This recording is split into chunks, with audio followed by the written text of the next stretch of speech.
Hello! I missed you all today. Oh, Harlow thought I was talking to her.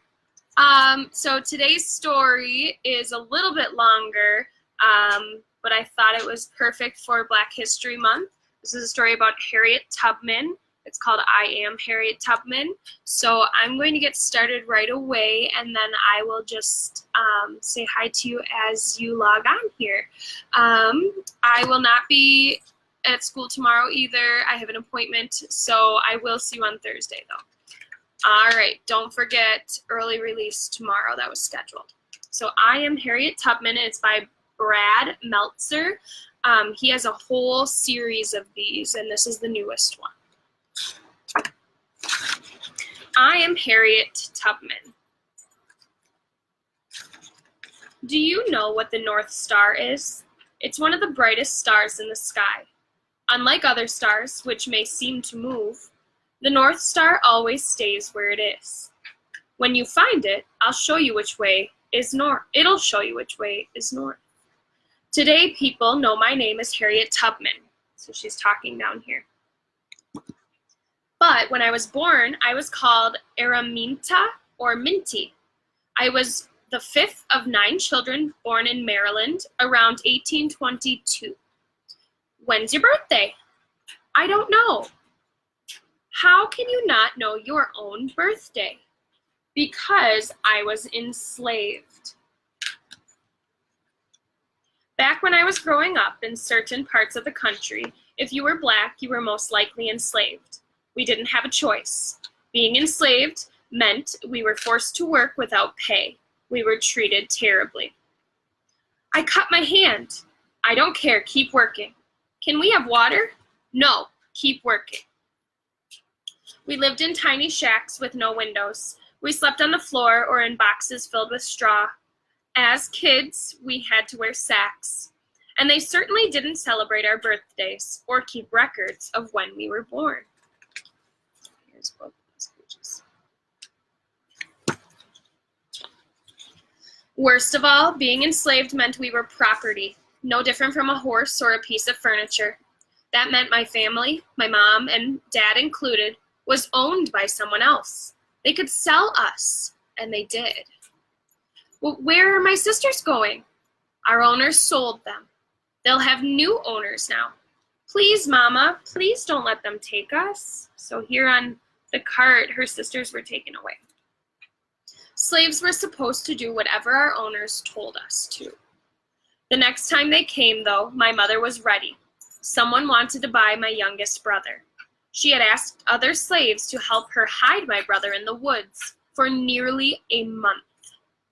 But eventually, they found him. We're here for your boy.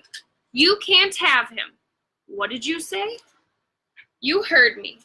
The first man that comes into my house, I will hit him square in the head.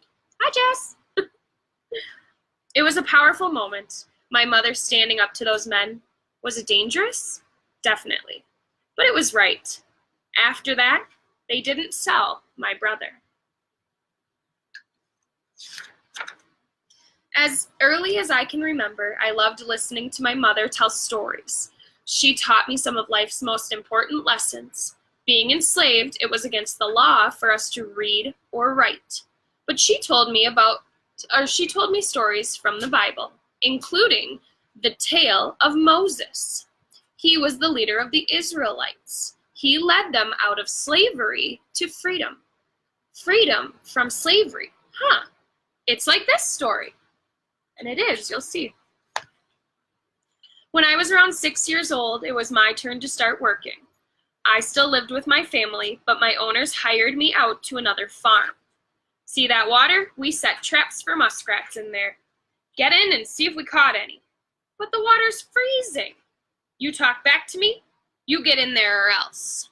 So she had to go in the freezing cold water. John. What would happen if we didn't do what they said? Our owners would whip us, or worse. So that's all when she was 6 years old, Harriet Tubman. I know it's scary, but hearing my story, I hope you'll find strength you never knew you had. That's what happened when I was around 7 years old. I was working in my owner's house and went to grab a lump of sugar from a nearby bowl. I had never tasted sugar before. She reached for something to hit me with. I ran as fast as I could. When I got to someone else's farm, I hid in their pig pen. That's how scared I was. For 5 days, I stayed there, hiding in the mud, fighting the pigs for potato peelings and scraps of food. Eventually, I was starving and came back. When I did, they beat me. But now, people started to realize I wasn't afraid to protect myself. By the time I was 12, I was working outdoors every day, where the hardest work was done. I hoed, harvested, and lifted heavy barrels of flour. I got so strong and was chopping so much wood, even the men could barely keep up.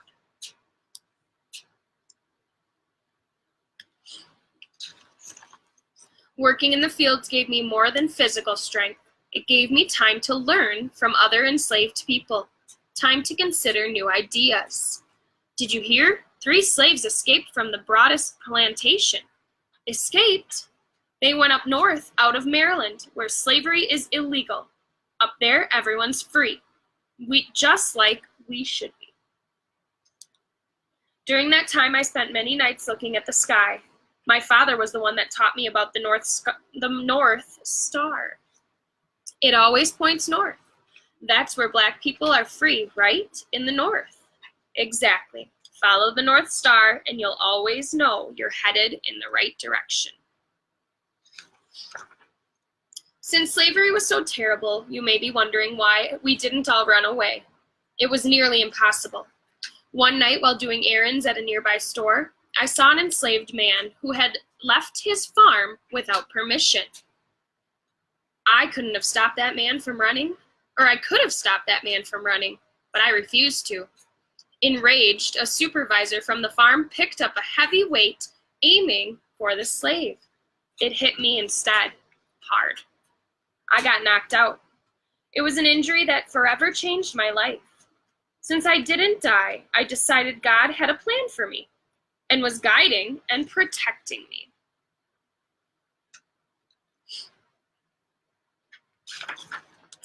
After my injury, I started having vivid dreams. I'd be flying like a bird over fields and towns, over rivers and mountains. In the air, I'd reach a great fence, and on the other side would be a big, beautiful field. But each time, no matter how hard I tried, I could never get over that line. When I was around 22, I got married and got rid of my childhood name. Now I was Harriet Tubman. Soon after, I found out that I was about to be sold. What should we do, Harriet? Our new owner may be even meaner than this one. Someone else who could take me from my family and hurt me? I knew there was only one choice. I must escape. My brothers and I planned to escape, but they got scared and turned back. So I went all by myself. I traveled by night, following the North Star, just like my father had taught me. This is the way. It'll always lead me right. I stayed in the houses of people who wanted to help us find freedom. There are slave hunters all over. Wear these men's clothes so no one will recognize you. You are saving my life. I was now traveling on what was called the Underground Railroad. It wasn't a real railroad. It didn't have tracks or train cars, and it didn't go underground. It was people who didn't like slavery secretly helping people escaping from slavery. But it did have special stations, safe hiding places run by Black and white helpers we called conductors. It even had its own signals. The password for the next safe house is a hoot sound, like an owl. Use that, and they'll give you a place to sleep. Thank you for protecting me. On the Underground Railroad, we were safe. Eventually, I made it to Philadelphia, Pennsylvania. Slavery was illegal there. I was free now, no longer enslaved. Soon I had a regular job, cleaning and cooking, and a regular place to live. I could have stayed there forever. But then I got the news from where I used to live in Maryland. One of your nieces and her family, they're about to be sold to a new owner. What should we do? The answer was obvious. I need to go back to help them escape, too. That's exactly what I did. A year after I escaped, I snuck back into Maryland. Thanks to my own trip on the Underground Railroad, I knew people who would help us. We can hide them in here. When it's dark, we'll sneak them onto the boat and get them out of the state. Harriet, you sure this is smart? If you get caught helping them, they'll sell you back into slavery. You'll lose your freedom and everything you have. No question, it wasn't safe, but it was right. She's over here. In a daring escape, we snuck my niece and her family to the closest city, Baltimore, Maryland. Follow me. Then out of the state to Pennsylvania. So we're free now. We're not slaves anymore. You're free. They were the first people I rescued, but they certainly weren't the last. On my next trip back to Maryland, I helped free my youngest brother, whose name was Moses, as well as 2 other men. The way you're leading people to freedom, you sure I'm the one who should be called Moses? After that, I made another rescue trip and another. I rescued family and friends. On the Underground Railroad, we used hiding places like attics, potato cellars, and barns. Some folks even built secret tunnels and hidden rooms, like this fake closet. In here, you'll be safe. Come on, follow me. I also continued wearing disguises. Why are you dressed like an old lady? So no one will recognize me. Put this on. You're gonna get out of here. Follow me. That woman, she's saving our lives. So she even used costumes so she couldn't be spotted. Told you this one would be longer. With each trip, our Underground Railroad helped more slaves escape. Soon, they started calling me the Moses of my people. Now she's the one who's leading us to freedom. It took a lot of help from other members of the Underground Railroad, like John Brown, another great leader who fought so that Black people could be free. I was so impressed with Harriet's skills and bravery, I started calling her General Tubman. So they had all sorts of names for her. To stay out of sight, I traveled by night, sticking to the back roads. I also made many of my trips in the winter when people wouldn't be outside their homes. Occasionally, it was so hard to walk over the mountain passes, even the bigger and supposedly stronger men would want to stop. You sure it's safe? It looks deep. The water's cold, but you'll make it. Now hurry before anyone sees us. Follow me. So they had to go through the water at times too. I always kept them going, leading the way. On this particular night, we ran out of money, but I was so committed to keeping everyone safe that I gave away some of my own clothing to pay for the place where we slept. On another trip to buy some live chickens, I spotted one of my old masters, someone I used to work for when I was enslaved. As he came near me, I pulled on a string around the chicken's leg and made them flap and scream. He was so distracted by the noise, he never realized that he was this close to catching me. Over 11 years, I went back to Maryland 13 times, personally freeing around 70 people. To keep them safe, I led many of them to Canada, which is where I brought 5 of my siblings, my niece, and even my own parents. My family had been separated for nearly 7 years. The more I fought against slavery, the more I realized that the only way to win was to end slavery itself. That chance came as the Civil War began. The northern part of the country wants to stop slavery. The South wants to keep it. At first, I took care of wounded soldiers, but soon my best talents were put to use. Soon after, I became the first American woman ever to lead an armed raid into enemy territory. With the information we found, we successfully fought the Southern soldiers. Most important, we proved that Black people could serve in the military just as well as white people. As a master spy for the North, I led groups of scouts into South Carolina to scope out what the other side was doing. Shh, this way. They won't see us coming. Follow me. And then down here, she's all dressed in the military outfit and says, follow me. Eventually, the North won the Civil War and slavery ended. But that didn't mean my battles were over. I became a community activist, then traveled around the country talking about injustice. Did you know that after the Civil War, Black soldiers were still paid less than white soldiers? They even sent us to different hospitals and made us pay for our own uniforms. That's not fair. After the war, I was so poor, I had to burn pieces of my fence for firewood. But as always, I kept battling, helping those who needed it. Harriet, you have no money. Why are you inviting people into your home? They have no place to go. How can I turn them away? You're safe now, folks. Follow me. So even though she didn't have anything, she's still helping others. When I was nearly 90 years old, my dream of helping others grew even bigger as I established a new home in Auburn, New York for poor, old, and sick African Americans. We'll take care of you here.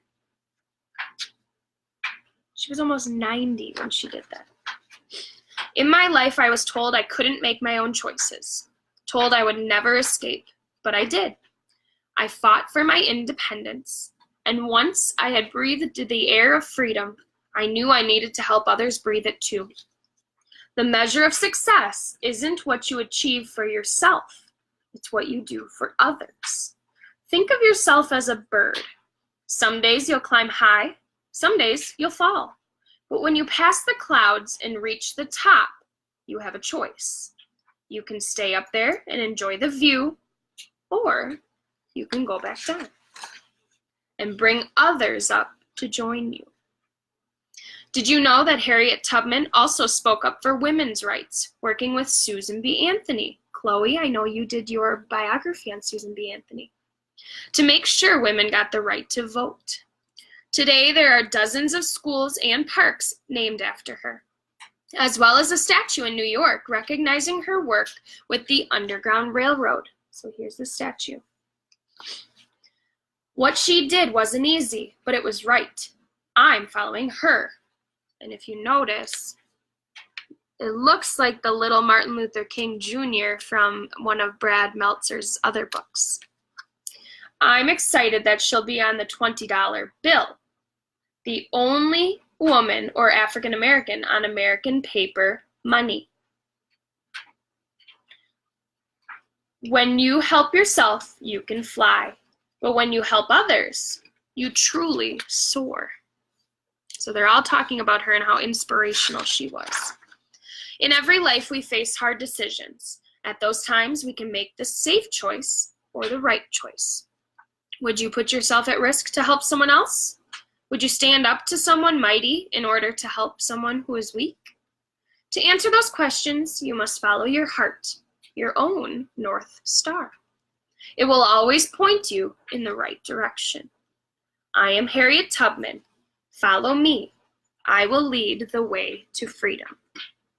And it kind of has the same motto at the end as the movie Wonder. When you have a choice, choose kind, choose the right thing. So at the back of all of these books is a timeline, and we will have this at school that you can take a look at. So I know that was a longer one. Maybe I'll watch it in 2 parts. But I will see you on Thursday, and I hope you have a great day tomorrow. Half day, remember, and have a good night. Bye.